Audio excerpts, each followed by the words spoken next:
الحمد للہ وکفا وسلام علی عبادہ الذین اصطفیٰ اما بعد۔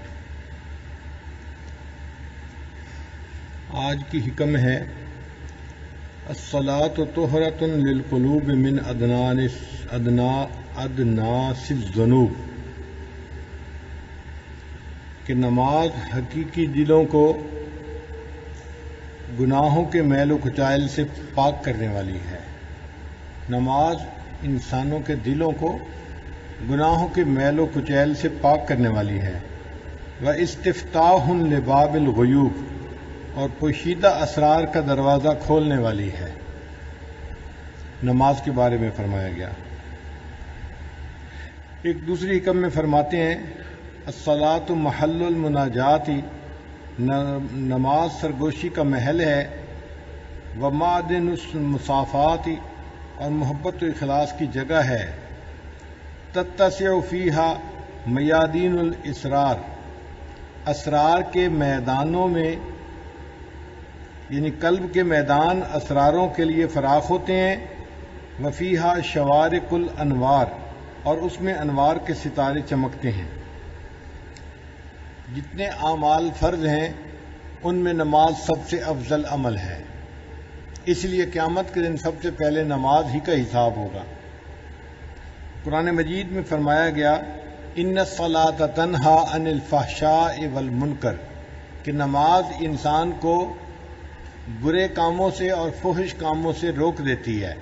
اگر انسان صحیح معنوں میں نماز پڑھے تو جو نور ملتا ہے اس کی وجہ سے انسان گناہوں سے محفوظ ہو جاتا ہے۔ اس لیے کہا گیا الصلاۃ معراج المومن، کہ نماز تو مومن کی معراج ہے۔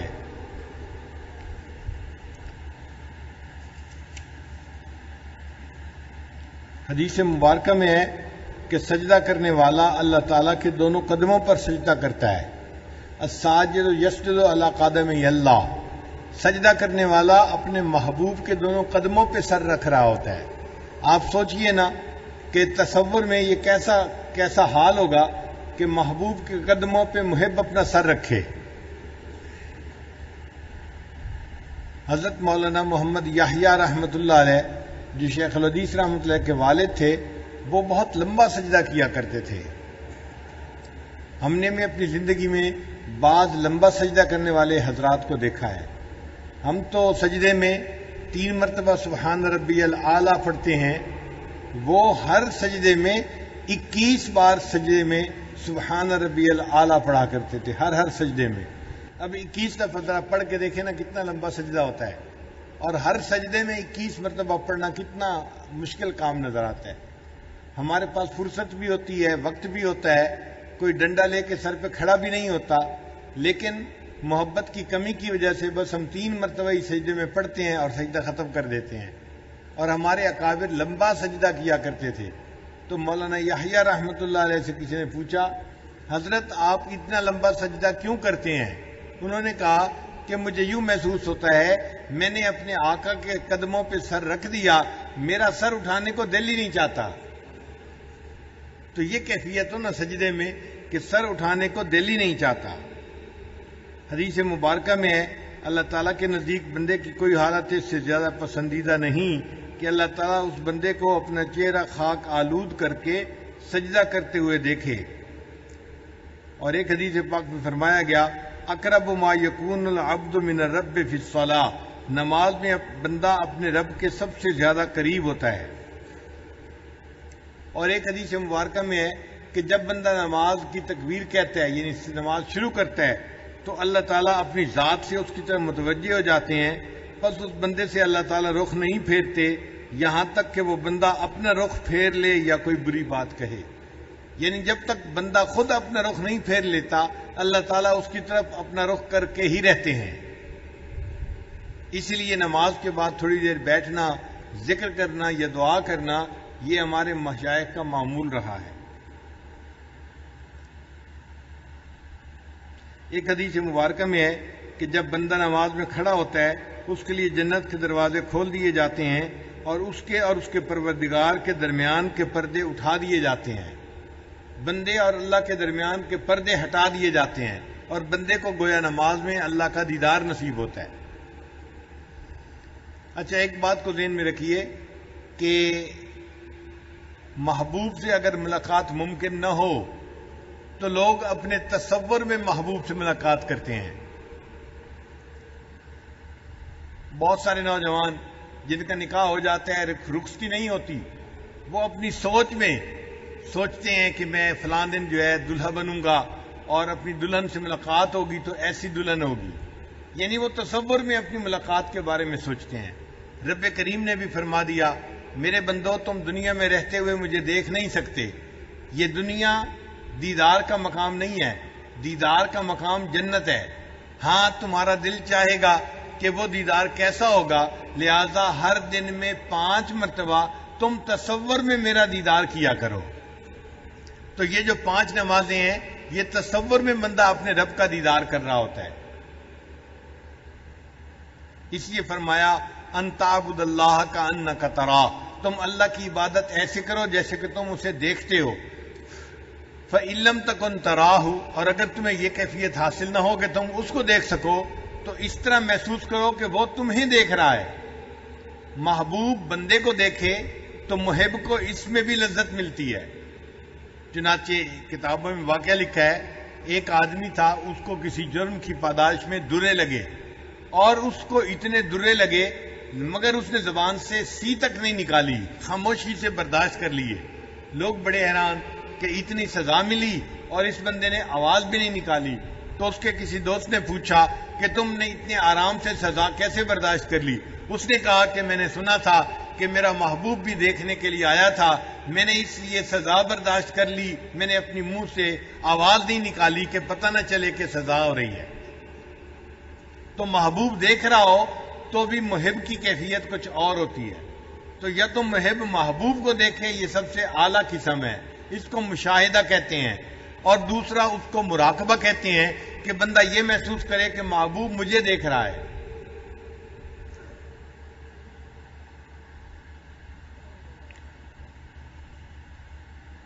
امام ربانی مجدد ثانی رحمۃ اللہ فرماتے ہیں، حالت نماز کو باقی حالات کے ساتھ وہی نسبت حاصل ہے جو کہ صراط کو حقیقت کے ساتھ ہے۔ آگے فرماتے ہیں، تمام حالات کو نماز کی حالت کے ساتھ وہی نسبت ہے جو کہ صورت کو حقیقت کے ساتھ ہے۔ مثلاً جو صورت کے آئینہ میں منعکس ہے اس کو اپنی اصل کے ساتھ ظاہری مماثلت و اسمی مشارکت کے سوا اور کوئی مساوات حاصل نہیں۔ جو کیف و ذوق نماز سے پیدا ہوتا ہے وہ تمام اذواق و کیفیات سے ممتاز ہے۔ پھر نماز کے اندر جو قرآن پاک پڑھنا ہے وہ نماز کے باہر قرآن پاک پڑھنے سے زیادہ افضل ہے۔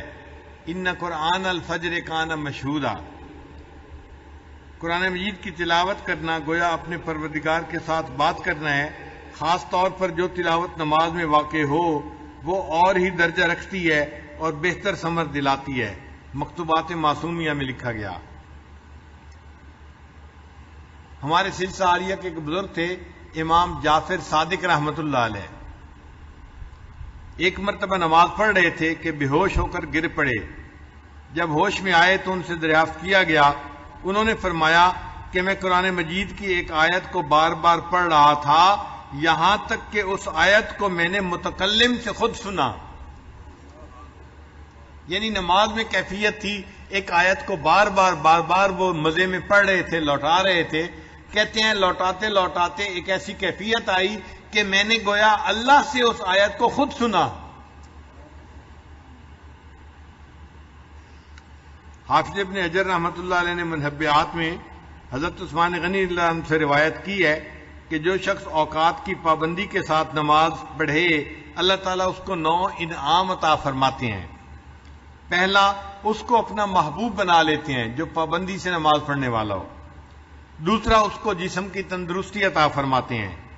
تیسرا، اس کے گھر میں برکت عطا کرتے ہیں اور فرشتے اس بندے کی حفاظت فرماتے ہیں۔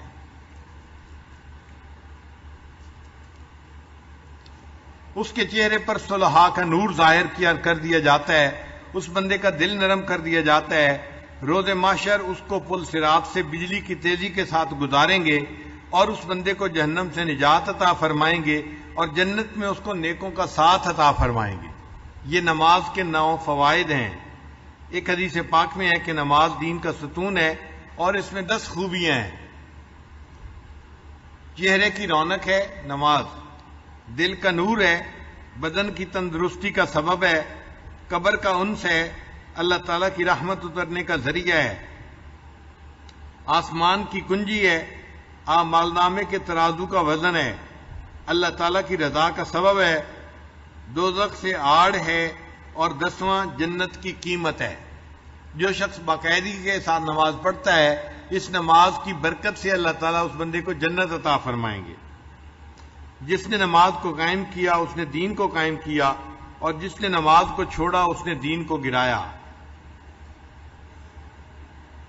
ایک حدیث مبارکہ میں ہے کہ اللہ تعالیٰ ان لوگوں کے لیے جو اندھیروں میں مسجد کی طرف جاتے ہیں قیامت کے دن ایک بلند نور کے ساتھ روشنی فرمائیں گے۔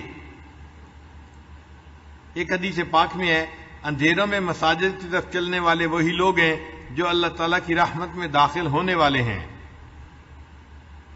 ایک حدیث مبارکہ میں ہے کہ جب کوئی جماعت کے ساتھ نماز پڑھتا ہے پھر وہ کسی حاجت کا سوال کرتا ہے تو اللہ تعالیٰ غیرت کرتا ہے کہ وہ بے مراد واپس لوٹے، اللہ تعالیٰ اس بندے کی حاجت کو پورا کر دیتے ہیں۔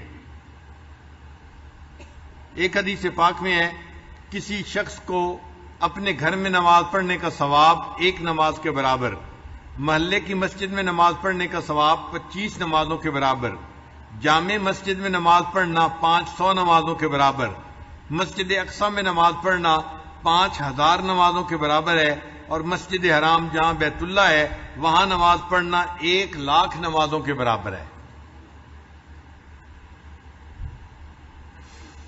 ایک حدیث پاک میں ہے کہ جس شخص نے 5 نمازوں کو جماعت کے ساتھ ادا کرنے پر محافظت کی وہ پل صراط سے چمکنے والی بجلی کی مانند تیزی کے ساتھ گزر جائے گا۔ اللہ اس کا حشر سابقین کے پہلے گروہ میں فرمائیں گے۔ ہر روز و شب میں ان نمازوں پر محافظت کرنے والے کے لیے ایسے 1000 شہید کی مانند اجر ہوگا جو اللہ کے راستے میں شہید کر دیے جائیں، یعنی نماز باقاعدگی سے پڑھنے والوں کو 1000 شہیدوں کا ثواب عطا کیا جائے گا۔ پھر نماز جو ہے اس کو تعدیل ارکان کے ساتھ پڑھنا۔ تعدیل ارکان کہتے ہیں رکوع سجود کو ٹھہر ٹھہر کے تسلی کے ساتھ ادا کرنا۔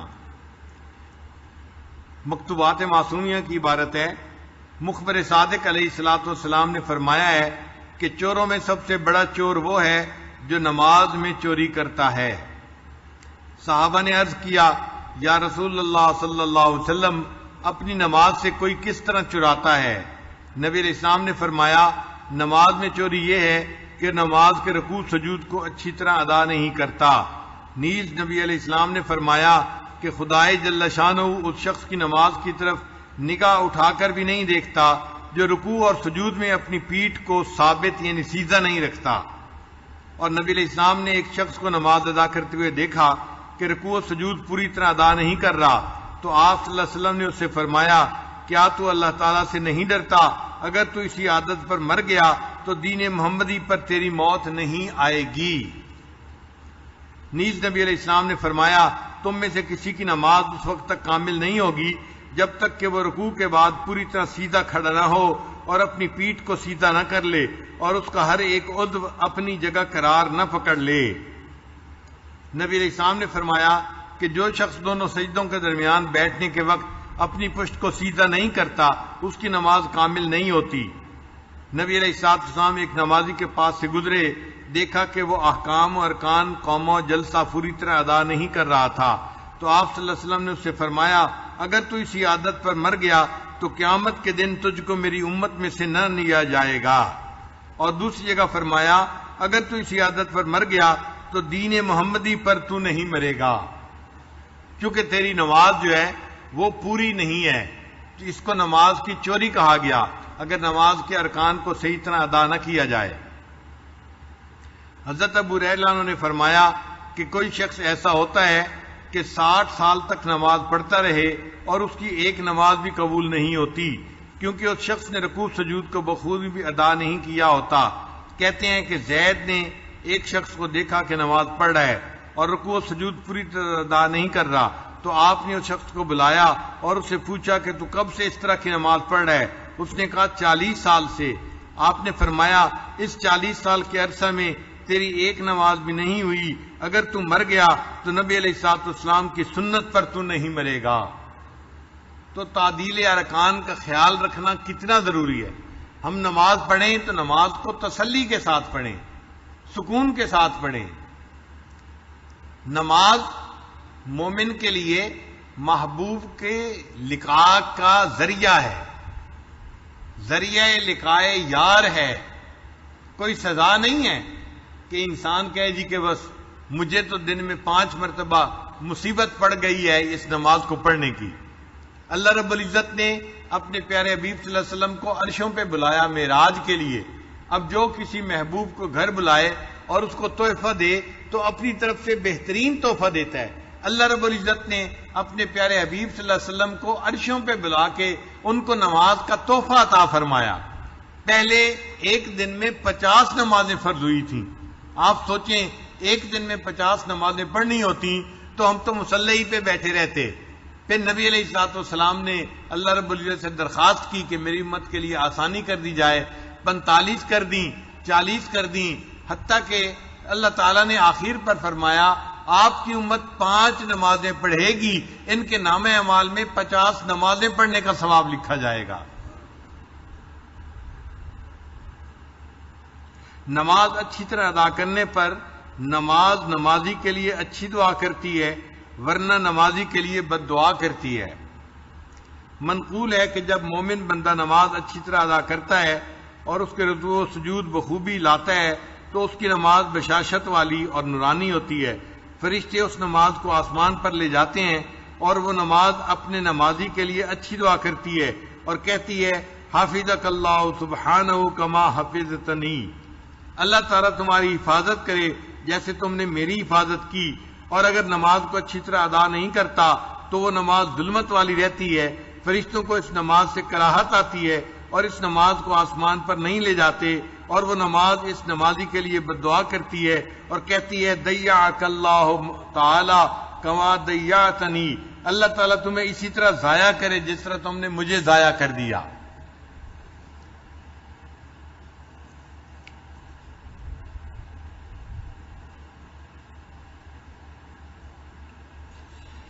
نماز کو کامل طور پر ادا کریں اور تعدیل ارکان کو طمانینت کے ساتھ ادا کرنے میں کوشش کریں، چونکہ اکثر لوگ اس دولت سے محروم ہیں اور یہ عمل متروک ہو رہا ہے۔ اس عمل کا زندہ کرنا بھی دین کی اہم ضروریات میں سے ہے۔ سرور عالم صلی اللہ علیہ وسلم نے فرمایا جو شخص میری کسی مردہ سنت کو زندہ کرتا ہے اس کو 100 شہیدوں کا ثواب ملتا ہے۔ تو خواجہ معصوم رحمۃ اللہ فرماتے ہیں کہ آج کے دور میں تسلی کے ساتھ نماز پڑھنا گویا نبی علیہ السلام کی سنت کو زندہ کرنا ہے، اس پر 100 شہیدوں کا ثواب بندے کو ملتا ہے۔ پھر جب ہم جماعت کے ساتھ نماز پڑھیں تو ہمیں چاہیے کہ اپنی صفوں کو سیدھا کریں اور یہ بھی سمجھ لیں کہ جماعت کے ساتھ نماز ادا کرنے کے وقت صفوں کو سیدھا اور برابر کرنا چاہیے تاکہ نمازیوں میں سے کوئی شخص آگے پیچھے کھڑا نہ ہو۔ کوشش کرنی چاہیے کہ سب نمازی ایک دوسرے کے برابر کھڑے ہوں۔ نبی علیہ السلام پہلے صفوں کو درست فرمایا کرتے تھے، پھر تکبیر تحریمہ کہتے۔ نبی علیہ السلام نے فرمایا کہ صفوں کو برابر کرنا بھی اقامت صلاۃ میں سے ہے۔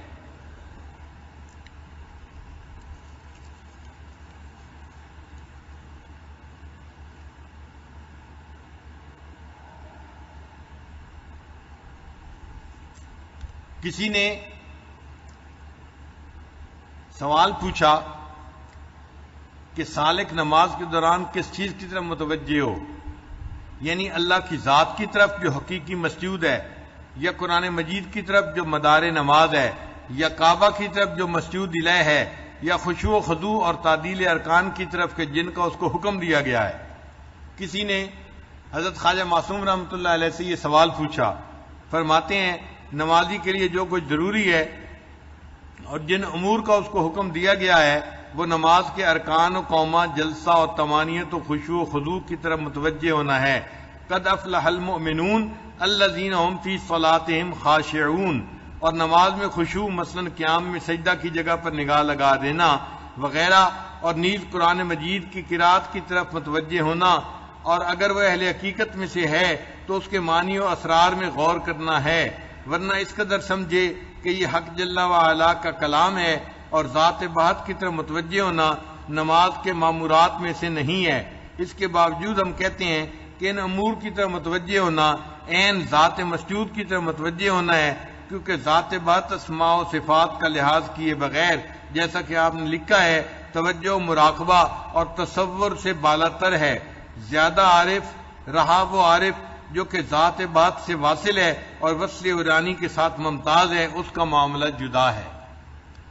یعنی عام لوگوں کو تو تعدیل ارکان کی طرف دھیان رکھنا چاہیے، جو اس سے اوپر مقام رکھتے ہیں وہ نماز کے معنی کی طرف دھیان رکھیں، اور جو اس سے بھی اوپر خیال رکھتے ہیں وہ قرآن پاک کی تلاوت کے معنی پر خاص دھیان رکھیں، اور جن کو اللہ نے اس سے بھی زیادہ صاف دل عطا کیا ہے وہ اللہ تعالیٰ کی ذات کی طرف متوجہ ہوں اور اللہ تعالیٰ کی طرف پوری نماز کے اندر دھیان رکھیں۔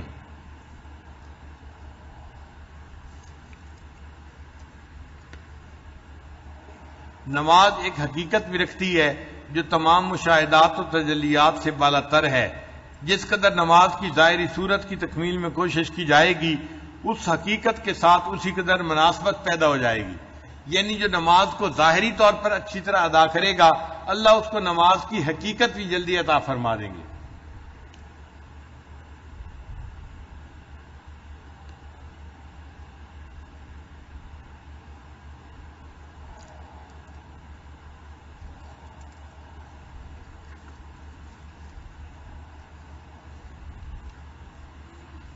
نماز کے مراتب نمازیوں کے اعتبار سے 3 ہیں۔ ایک ہے عوام الناس کی نماز، دوسری ہے خواص کی نماز۔ خواص کی نماز یہ ہے کہ ظاہری تعدیل ارکان کے ساتھ ساتھ باطنی توجہ بھی ارکان نماز کی طرف ہو، اور ایک ہے ان سے بھی زیادہ خاص لوگوں کی نماز، یہ محویت اور استغراق کی نماز ہے اور اہل عشق کا حصہ ہے۔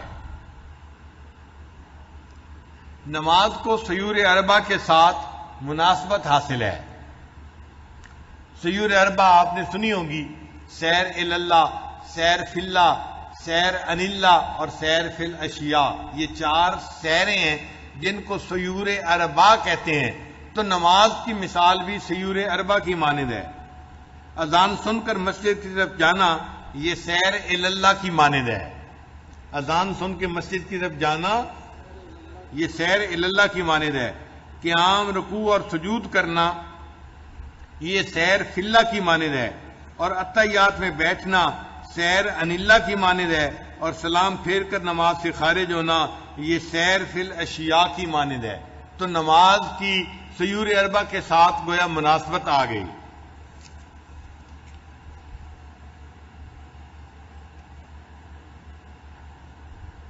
فرماتے ہیں کہ جب تک سالک کی پوری زندگی نماز کی ترتیب پر نہ آ جائے اس کو معرفت الہی حاصل نہیں ہوتی۔ گناہوں سے سچی توبہ کرنا یہ طہارت اور وضو کرنے کی مانند ہے۔ اصلاح اور تربیت کی نیت سے متبع سنت شیخ کے ساتھ تعلق جوڑنا یہ قبلہ روح ہونے کی مانند ہے۔ پھر مجاہدہ نفس کو اختیار کرنا قیام صلاۃ کی مانند ہے۔ دوام ذکر کو اختیار کرنا تلاوت قرآن کی مانند ہے۔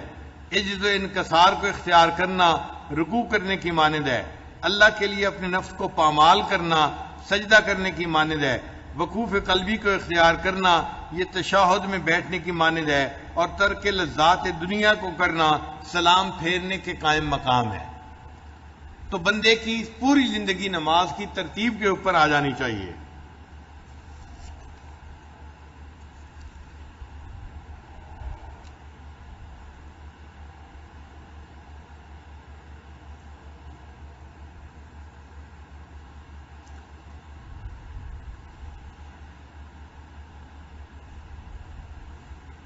تو دن میں 5 مرتبہ مومن کو اللہ تعالیٰ کے دیدار کا تصور باندھنے کا حکم ہوا، اور جب یہ مومن فوت ہو جائے گا اور قیامت کے دن اللہ کے سامنے پیش ہوگا تو اللہ رب العزت اس بندے کو اپنی تجلی کی ابتدا فرمائیں گے. اچھا، تجلی کی ابتدا کیسے؟ کہ پہلی مرتبہ جب یہ محبوب کے سامنے ہوگا تو ادب کی وجہ سے، روب کی وجہ سے اللہ تعالیٰ کے چہرے کا دیدار کرنا اس کے لیے مشکل ہو جائے گا. لہذا قیامت کے دن اللہ تعالیٰ چہرے کا دیدار نہیں کروائیں گے. کیا کریں گے؟ یوم یکشف عن ساق، قرآن مجید کی آیت ہے، اللہ تعالیٰ اپنی پنڈلی کی تجلی فرمائیں گے اور اس کی تجلی پر ساری مخلوق اللہ کے سامنے سجدے میں گر جائے گی سوائے کافروں کے یا فاسقوں کے. اچھا، محبوب کے قدموں پہ تو پہلے ہی نظر ہوتی ہے سالک کی، محب کی. اگر پنڈلی کھول دی جائے تو نظر تھوڑی اور اوپر ہونا آسان کام ہے، اس لیے اللہ تعالیٰ نے پنڈلی کی تجلی فرمائی. اور جب پنڈلی کی تجلی ہو گئی تو اب گویا جھجک اتر گئی. اب یہ مومن جنت میں جائے گا، اللہ تعالیٰ اس کو چہرے کا دیدار عطا فرمائیں گے. اور چہرے کا دیدار یہ سب سے بڑی نعمت ہے جو مومن کو عطا ہو جائے گی. اس میں بھی ایک بہت ہی خوبصورت بات یہ ہے کہ اللہ تعالیٰ کا جو دیدار ہوگا وہ بندے کو اپنی معرفت کے حساب سے ہوگا. مثال کے طور پہ ایک بندے کی نظر بہت کمزور ہے، اس کے سامنے خوبصورت پھول آپ پیش کریں تو اس کو پھول پوری طرح نظر بھی نہیں آتا، بس موٹا موٹا پتہ چلتا ہے کہ ہاں کوئی پھول نما چیز میرے سامنے ہے. وہ اس کے رنگ سے، اس کی نزاکت سے پوری طرح واقف نہیں ہو سکتا کہ اس کی بینائی بہت کمزور ہے، اس کو موتیا بند محسوس ہو رہا ہے. اگر اس کی بینائی اور تیز ہے تو اس کو کم از کم پھول کا رنگ محسوس ہوگا. اگر اور تیز ہے تو رنگ کے اندر جو کمی بیشی ہے، شیڈ ہے، اس کا بھی اس کو پتہ چلے گا. اور اگر اس کی نظر 6x6 ہے، اب اس کو صرف پھول کے رنگ کی ہی پتہ نہیں چلے گا، اس کی نزاکت کا بھی مزہ آئے گا. تو جتنی بینائی تیز ہوتی جائے گی پھول کو دیکھنے کا مزہ اتنا ہی بڑھتا چلا جائے گا. اسی طرح مومن کی معرفت کا معاملہ ہے. جس کو دنیا میں معرفت حاصل نہیں ہوگی، اگر جنت چلا بھی گیا اس کو اللہ تعالیٰ کے دیدار کا وہ پورا مزہ حاصل نہیں ہوگا جو ہونا چاہیے تھا. جس کی معرفت اور زیادہ ہوئی اس کو اس سے زیادہ مزہ آئے گا. اور جن لوگوں نے اللہ کی پوری معرفت کو حاصل کیا ان کو جنت میں اللہ تعالیٰ کے حسن حقیقی کو دیکھنے کا پورا مزہ نصیب ہوگا. امام ربانی مجدد ثانی رحمۃ اللہ نے ایک عجیب بات لکھی ہے. وہ فرماتے ہیں کہ دنیا میں انسان جیسی نماز پڑھتا ہے اس کو جنت میں ویسا ہی دیدار ہوگا. اگر دنیا میں اس کو دنیا کے خیال نماز کے اندر آتے رہتے ہیں تو یہ تمام خیالات اللہ تعالیٰ کے چہرے کے اوپر قیامت کے دن ایک پردے کی مانند بن جائیں گے. یعنی اس کو اللہ کا دیدار تو نصیب ہوگا مگر بندے اور اللہ کے درمیان ایک پردہ آ جائے گا، اس کو پردے کے اندر سے چہرہ نظر آئے گا.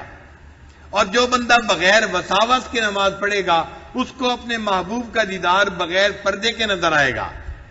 اس لیے دنیا میں ایسی نماز پڑھنے کی کوشش کرنی چاہیے جو بغیر دنیا کے خیالات کے ہو، باہر کے خیالات کے ہو، تاکہ اللہ تعالیٰ جنت میں بغیر کسی پردے کے اللہ کا دیدار نصیب ہو جائے.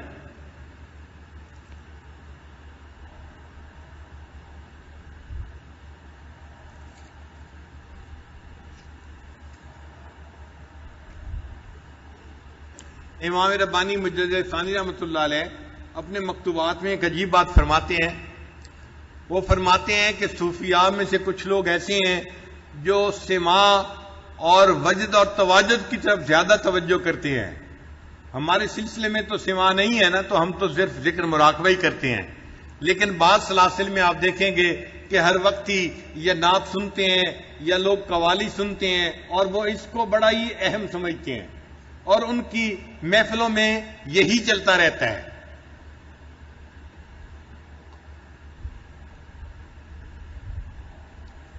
چنانچہ وہ اس نغمہ و سماع کا مزہ لیتے ہیں اور ان کے اشعار سن کر ان کے اوپر کیفیات بنتی ہیں.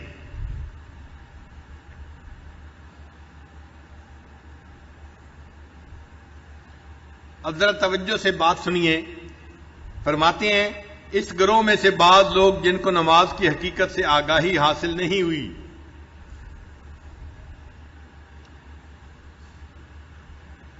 یعنی جو نماز کی صحیح کیفیت سے آگاہ نہیں ہوئے، اور اس کے مخصوص کمالات پر اطلاع نہیں بخشی گئی۔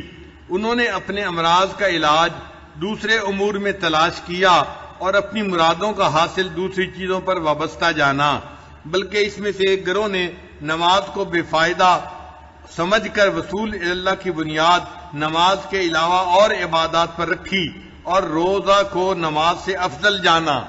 بعض ایسے بھی لوگ گزرے ہیں جن کو جو ہے وہ بدعات کرنے والے تھے، انہوں نے روزہ کو نماز پر فضیلت دی اور کہا کہ روزے میں کیفیات زیادہ بہتر ہوتی ہیں بنسبت نماز کے، اس لیے کہ ان کو نماز کی حقیقت کا پتہ نہیں تھا۔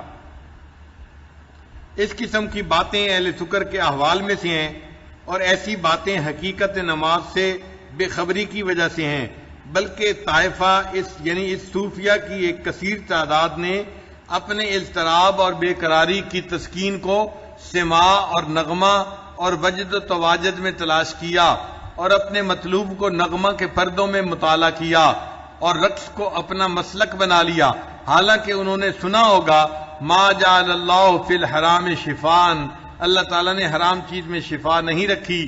اگر نماز کے کچھ حقیقت بھی ان پر منکشف ہو جاتی تو ہرگز نماز سماع اور نغمہ کا دم نہ بھرتے اور وجد و تواجد کو یاد نہ کرتے۔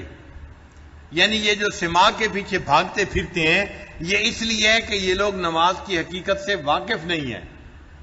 اور ایک جگہ پر امام ربانی مجدد ثانی رحمۃ اللہ فرماتے ہیں اگر نماز نہ ہوتی تو محبوب حقیقی کے چہرے سے پردہ کون اٹھاتا اور حسن حقیقی سے آگاہ کون ہو سکتا۔ یہ تو نماز ہی ایک عمل ہے کہ جس کے ذریعے انسان اس دنیا میں اللہ رب العزت کے حسن حقیقی کا تصور کرتا ہے اور قیامت کے دن اس کے حسن کو دیکھنے کا حقدار بن جاتا ہے۔ اگر نماز نہ ہوتی ہم اس حسن کو دیکھنے کے حقدار کیسے بن سکتے تھے؟ تو نماز کی بڑی اہمیت ہے اور فضیلت ہے، ہمیں چاہیے بنا سنوار کے نماز پڑھنے کی کوشش کریں۔ چنانچہ نبی علیہ الصلوۃ والسلام نے صحابہ کو نماز پڑھ کے دکھائی اور فرمایا صلو کما رأیتمونی اصلی، جس طرح تم مجھے نماز پڑھتے ہوئے دیکھتے ہو تم بھی بالکل اسی طرح نماز پڑھنے کی کوشش کرو۔ نماز میں شروع میں دل نہیں لگتا، مگر جب انسان کوشش کرتا ہے تو بالآخر اللہ تعالیٰ اس کو نماز کے اندر جاذبیت عطا فرما دیتے ہیں، اور جس کو نماز کی جاذبیت نصیب ہو گئی یہ بڑی نعمت ہے جو اللہ نے اس بندے کو اس دنیا میں عطا فرما دی۔ دعا ہے کہ اللہ تعالیٰ ہمیں بھی نماز کی حقیقت سے آگاہی نصیب فرمائے اور ایسی نماز عطا فرمائے جیسی اللہ تعالیٰ اپنے بندے سے دنیا میں چاہتے ہیں، وہ نماز جو جنت میں ہمیں اللہ تعالیٰ کا صحیح دیدار عطا کرنے کا ذریعہ بن جائے۔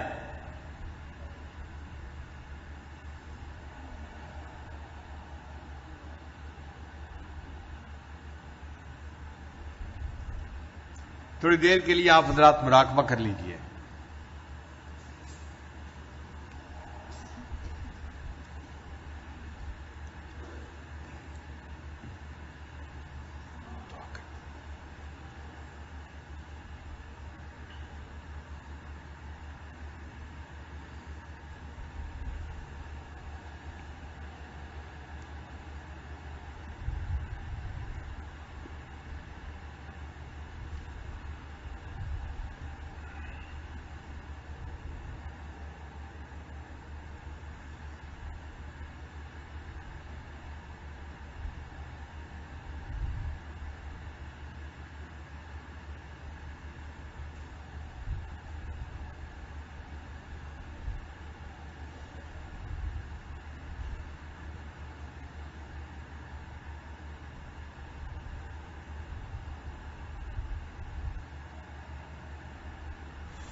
لا الہ الا اللہ محمد الرسول اللہ.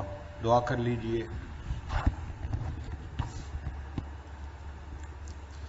امین. الحمد للہ رب العالمین والعاقبۃ للمتقین والصلاۃ والسلام علی رسولہ محمد وآلہ واصحابہ اجمعین.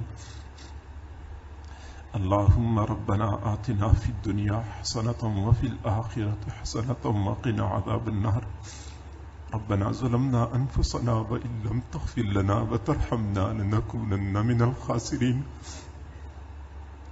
ربنا لا تؤاخذنا ان نسينا او اخطأنا. ربنا ولا تحمل علينا إصرا كما حملته على الذين من قبلنا. ربنا ولا تحملنا ما لا طاقة لنا به. واعف عنا واغفر لنا وارحمنا انت مولانا فانصرنا على القوم الكافرين. اے کریم پروردگار، ہم تیرے عاجز و مسکین بندے ہیں، ہمارے حال پہ رحم فرما، ہمارے گناہوں کو معاف فرما، ہماری خطاؤں کو معاف فرما، ہمارے عیبوں کی پردہ پوشی فرما.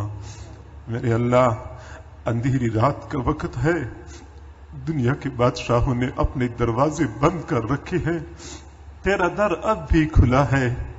تیرے چند فقیر بندے تجھے منانے کے لیے تیرے گھر میں جمع ہے. اللہ تو سب سے راضی ہو جا، ہم سب سے راضی ہو جا. ہمارے گناہوں کو معاف کر دیجئے، گناہوں سے پاک صاف زندگی نصیب فرما، معصیت سے خالی زندگی نصیب فرما. اے اللہ، دنیا میں جتنے لوگ نیک بنے ہیں، کوئی خود تو نیک نہ بن سکا، تو نے ہی سب کو نیک بنایا ہے. اللہ پھر ہمیں بھی نیک بنا دیجئے، ہمیں بھی نیک بنا دیجئے. کریم پروردگار، گناہ کر کر کے ہم مزید تھک چکے ہیں، تنگ آ چکے ہیں، چھٹکارا چاہتے ہیں. گناہوں سے چھٹکارا عطا فرما، نفس اور شیطان کے مکر و فریب سے محفوظ فرما. شیطان ظالم نے ہمیں گمراہ کرنے کی قسم کھائی ہے، اللہ اس کو ہم سے دفع دور فرما. اے اللہ، ہم تو ایسا نہ بن سکے کہ تجھے پسند آ جائے، تو اپنی پسند کے مطابق بنا دیجئے. اللہ، گناہوں کی طرف اٹھنے والی نگاہوں کو جھکا دیجئے، متحرک زبانوں کو ساکت کر دیجئے، بڑھنے والے قدموں کو روک لیجئے، بڑھنے والے ہاتھوں کو روک لیجئے. میرے اللہ، اپنے در سے خالی ہاتھ نہ لوٹا. ہم کب تک تجھ سے دور بھٹکتے پھریں گے؟ مزید تو ہمیں اپنا قرب عطا فرما. عرصہ گزر گیا تجھے پانے کے لیے، تیرا وصل حاصل کرنے کے لیے ہم کوششیں کر رہے ہیں، لیکن اللہ، ہم ابھی تک اپنے آپ کو تجھ سے دور محسوس کرتے ہیں. ہم ایک قدم آگے بڑھاتے ہیں، شیطان ہمیں 2 قدم پیچھے دھکیلتا ہے. اللہ، شیطان ظالم نے ہمیں تھکا دیا ہے. دنیا میں ہم نے دیکھا ہے، بچہ چلتے چلتے تھک جاتا ہے، ابو سے کہتا ہے ابو مجھے اٹھا لیجئے، مجھ سے مزید نہیں چلا جاتا. اللہ، ہمارا بھی یہی حال بن چکا ہے، ہم مزید تھک چکے ہیں. اللہ، ہمیں ویسے ہی اپنا قرب نصیب فرما، اپنی محبت، اپنی معرفت نصیب فرما. جسم کی ہڈی ہڈی، بوٹی بوٹی میں اپنی محبت پیدا فرما. اے کریم پروردگار، تیری کریمی کا واسطہ، اے رحیم پروردگار، تیری رحیمی کا واسطہ، اے جواد پروردگار، تیرے جود و سخا کا واسطہ. اللہ، تو سخی ذات ہے، تجھے سخاوت سجتی ہے، سخاوت کا مظاہرہ فرما دیجئے. رحمتوں کے دروازے کھول دیجئے، خالی جھولیاں بھر دیجئے، اٹھے ہوئے ہاتھوں کی لاج رکھ لیجئے. کریم پروردگار، کمزور ایک قوی کے دروازے پہ حاضر ہیں، فقیر ایک غنی کے دروازے پہ حاضر ہیں، بھکاری ایک سخی کے دروازے پہ حاضر ہیں، منگتے ایک داتا کے دروازے پہ حاضر ہیں. میرے اللہ، ہمیں اچھی طرح پتا ہے تیرے در سے ہمیں کچھ نہ ملا، ہمیں کہیں سے بھی کچھ نہیں ملے گا. اپنے در سے خالی ہاتھ نہ لوٹا. دنیا میں ہم نے دیکھا ہے، بھیک مانگنے والے جب بڑا دروازہ دیکھتے ہیں تو اونچی صدا لگاتے ہیں، ان کو امید ہوتی ہے بڑا دروازہ ہے، ایک مرتبہ کھل گیا تو کام بن جائے گا۔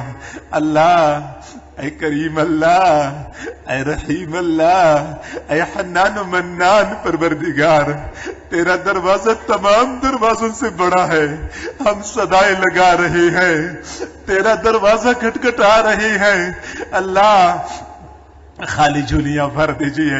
کریم پروردگار، ہمیں دینے سے تیرے خزانوں میں کوئی کمی نہیں آئے گی، عطا فرما دیجیے اللہ، عطا فرما دیجیے، اے کریم آقا عطا فرما دیجیے۔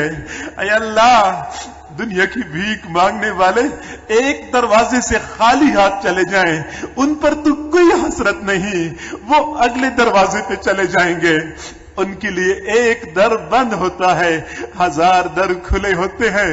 اللہ مسئلہ تو ہمارا ہے، ہمارے سامنے تیرے در کے سوا کوئی دوسرا در نہیں۔ اللہ ہم جائیں تو کہاں جائیں، مانگے تو کس سے مانگے؟ اے اللہ تیرے سوا ہمارا کوئی دوسرا رب نہیں، تو ہمارا رب ہے، تو نے ہمیں دینا ہے، عطا فرما دیجئے اللہ، عطا فرما دیجئے۔ اے کریم پروردگار، کتنے دن ہو گئے یہ تیرے مہمان دور قریب سے چل کے آئے ہیں، تیرے در کے ساتھ چمٹے ہوئے ہیں، اتنے دنوں تک ہم کسی دنیا دار کے دروازے پہ پڑے رہتے، وہ بھی خالی ہاتھ نہ لوٹاتا۔ اللہ تو زمین و آسمان کے خزانوں کا مالک ہے، خالی ہاتھ نہ لوٹا۔ گھر آئے ہوئے مہمانوں کو تو دنیا دار بھی خالی ہاتھ نہیں لوٹاتے، اللہ ہمیں خالی ہاتھ نہ لوٹا، ہمیں دھتکار نہ دینا، اللہ ہمیں ٹکرا نہ دینا۔ کریم پروردگار، کوئی تجھ سے کاریں مانگتا ہوگا، کوئی تجھ سے کوٹھیاں مانگتا ہوگا، ہم تجھ سے تیری رضا کی طلبگار ہیں، اللہ ہم سے راضی ہو جا، اے اللہ ہم سے راضی ہو جا۔ اللہ گناہ کر کر کے ہم نے تجھے ناراض کر دیا ہے، اللہ اب سلو کرنے کے لیے آئے ہیں، تجھے منانے کے لیے آئے ہیں، اللہ اب تو مان جا، اللہ مان جا، اللہ اگر تو مان گیا تو راضی ہو گیا، شیطان ذلیل ہو جائے گا، تیرے محبوب گنبد خضرا میں خوش ہو جائیں گے، اللہ مان جائیے۔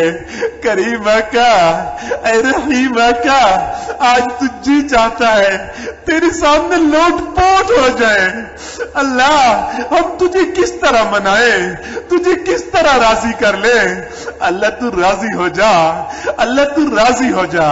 اللہ ہم وہ انداز کہاں سے سیکھیں جس کے اوپر تجھے ترس آ جائے، اللہ ہم وہ زبان کہاں سے لائے جس سے نکلی ہوئی دعا تو قبول کر لے، اللہ اسی زبان سے مانگ سکتے ہیں، قبول فرما لیجئے، یہی ہمیں مانگنے کا طریقہ آتا ہے، اللہ اسی طریقے سے مانگی ہوئی قبول فرما لیجئے، اللہ اس کے علاوہ نہیں طریقہ آتا، اللہ ہم تیری رحمتوں کو کس طرح متوجہ کر لیں، ہمیں نہیں طریقہ آتا، اللہ یہی طریقہ ہے، اللہ مان جائیے، اللہ مان جائیے، کریم آقا راضی ہو جائیے۔ اے کریم پروردگار، تو ناراضگی کو ختم فرما لیجئے، اللہ تو نے خود ہی تو فرمایا ہے ادعونی استجب لکم، مجھے پکارو میں تمہاری دعائیں قبول کروں گا، تو نے ہمیں حکم دیا ہے وَأَمَّا السَّائِلَ فَلَا تَنْهَرْ، سائل کو جھڑکی نہ دو، اللہ ہم فقیروں کو حکم دیا ہے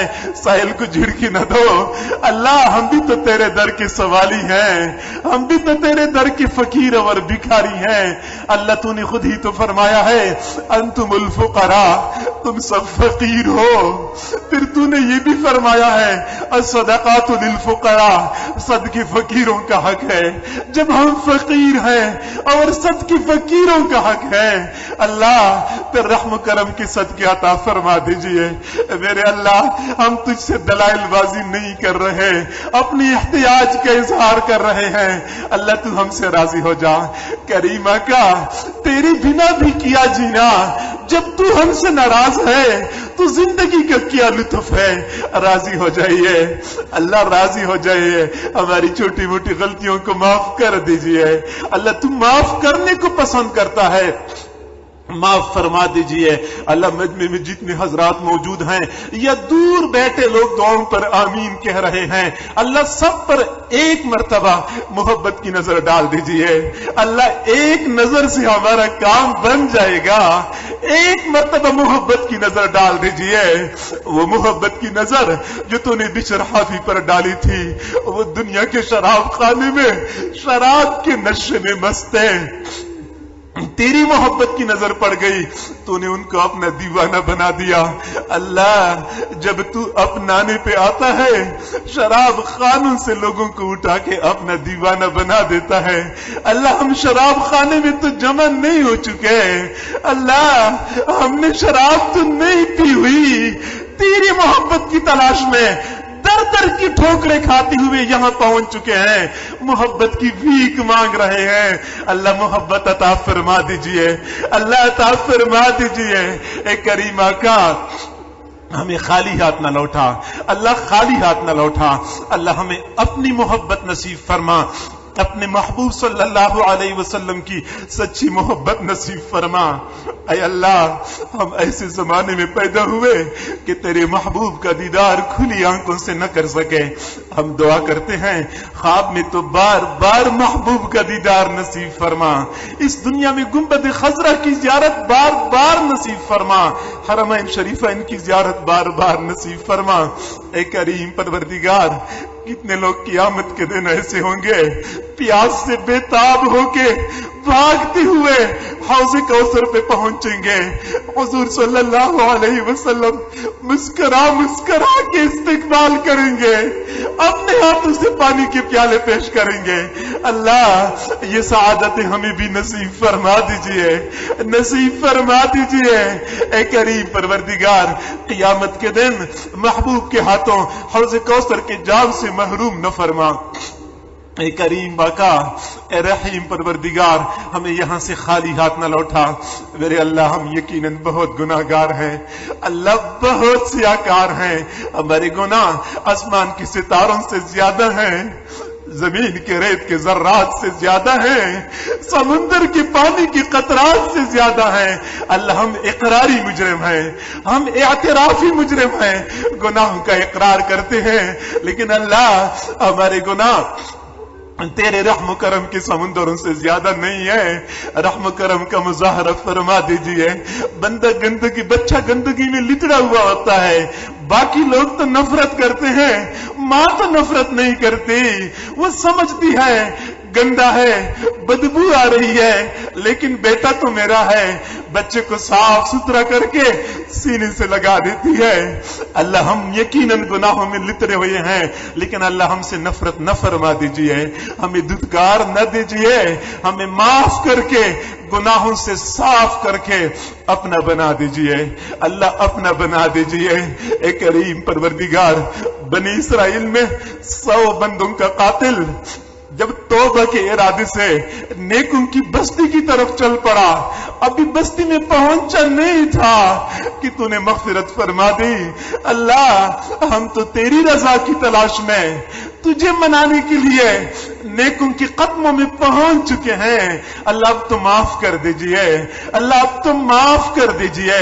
اے کریم آقا معاف کر دیجئے، کریم پروردگار ہم سے راضی ہو جائیے، اللہ ہمیں یہاں سے خالی ہاتھ نہ لوٹا۔ اے کریم آقا ہماری پورے ملک کے حال پہ رحم فرما، یہ ملک مختلف بحرانوں کا شکار ہے، بحرانوں سے چھٹکارا نصیب فرما، اللہ بد امنی کو امن میں تبدیل فرما، اس ملک کو اسلام کا قلعہ بنا۔ جو لوگ اس ملک میں جس طرز پہ دینی خدمات سر انجام دے رہے ہیں، اللہ ان کی دینی خدمات کو شرف قبولیت نصیب فرما، مدارس عربیہ کی حفاظت فرما، مراکز اور خانقاہوں کی حفاظت فرما۔ اللہ جہاں جہاں لوگ دین کا کام کر رہے ہیں، جس طرز پہ کر رہے ہیں، سب کے ساتھ اپنی مدد شامل حال فرما۔ میرے اللہ اس وقت پوری امت پہ برا حال آ چکا ہے، بہت برا وقت آ چکا ہے۔ اللہ وہ کون سا ملک ہے مسلمانوں کا جس میں آگ نہیں لگی ہوئی، جس میں انتشار نہیں ہے؟ اللہ کفار و اغیار نے بہت عیاری کے ساتھ ہمارے مسلمانوں کے ممالک میں آگ لگائی ہوئی ہے۔ اللہ رحمتوں کے ساتھ اس آگ کو بجھا دیجئے، کفار و اغیار کی عیاری و مکاری سے اللہ ہمیں بچا لیجئے۔ اے کریم پروردگار پوری امت کے حال پہ رحم فرما، جہاں جہاں مسلمان پریشان ہیں اللہ ان کی پریشانیوں کو ختم فرما، اپنی مدد شامل حال فرما۔ اے کریم آقا مسلمانوں کو صرف اس بات کی سزا دی جا رہی ہے کہ وہ تیرے سوا کسی کو خدا نہیں مانتے۔ اللہ وہ تجھے ہی خدا مانتے ہیں، تجھے ہی سپر قوت مانتے ہیں۔ اللہ پھر تو بھی اپنی قوتوں کا مظاہرہ فرما دیجئے، مسلمانوں کی مدد فرما، مسلمانوں کی مدد فرما، مسلمانوں کو وحدت نصیب فرما، اتفاق و اتحاد نصیب فرما۔ اللہ مسلمان اتنے بے بس ہیں، اربوں مسلمان اپنے حرمین کی حفاظت پر بھی قادر نہیں ہے، بیت المقدس کی حفاظت پر بھی قادر نہیں ہے۔ اللہ ہمارے تو مقامات مقدسہ خطرے میں ہیں، اللہ حفاظت فرما دیجئے، حفاظت فرما دیجئے۔ اے کریم پروردگار ہمارے حال پہ رحم فرما، تمام حضرات کی تمام نیک تمناؤں کو پورا فرما، سب کی پریشانیوں کو ختم فرما۔ اے کریم آقا ہمارے متوفیان کی مغفرت فرما، قبروں پہ لاکھوں کروڑوں اربوں خرب رحمت نازل فرما، سیئات کو حسنات میں تبدیل فرما، جو لوگ رشتوں کی وجہ سے پریشان ہیں ان کی پریشانیوں کو ختم فرما، جو اولاد کی وجہ سے پریشان ہیں ان کی پریشانیوں کو ختم فرما، جو نرینہ اولاد کے طلبگار ہیں ان کو نرینہ اولاد نصیب فرما، جو بیمار ہیں یا جن کے گھروں میں بیمار ہیں اللہ ان کو شفا نصیب فرما، شفا کاملہ عاجلہ مستمر نصیب فرما۔ اللہ بہت سارے حضرات ایسے ہوں گے جن کے دلوں میں چھپے ہوئے غم ہوں گے، وہ کسی کو بتا بھی نہیں سکتے ہوں گے۔ اللہ تو دلوں کے بھید جانتا ہے، ان چھپے ہوئے غموں کو ختم فرما دیجئے۔ میرے اللہ ہم اس اندھیری رات میں کس کے در پہ جائیں، کس کا دروازہ کٹکھٹائیں، کس کے سامنے ہاتھ پھیلائیں؟ تیرے در پہ آئے ہیں، کسی اور در پہ نہیں جانا چاہتے، تجھ سے ہی ہم نے لینا ہے، ہمیں عطا فرما دیجئے، ہمیں عطا فرما دیجئے۔ اے کریم آقا ہمیں قیامت کے دن اپنے اساتذہ کے سامنے، اپنے مشائخ کے سامنے، اپنے محبوب صلی اللہ علیہ وسلم کے سامنے سرخرو فرما، ان کے سامنے شرمندہ نہ فرما، ہمیں اپنے اکابر مشائخ کی قدر کرنے کی توفیق عطا فرما۔ میرے اللہ ہم تو نہ قدری ثابت ہوئے، نہ ہم تیری قدر کر سکے، نہ ہم تیرے مقربین کی قدر کر سکے۔ اللہ ہم نہ قدرے ہیں، تو قدر کرنے کی توفیق عطا فرما۔ ہمارے اکابر ہمارے حضرت جی کا سایہ ہم پر تا دیر قائم دائم فرما۔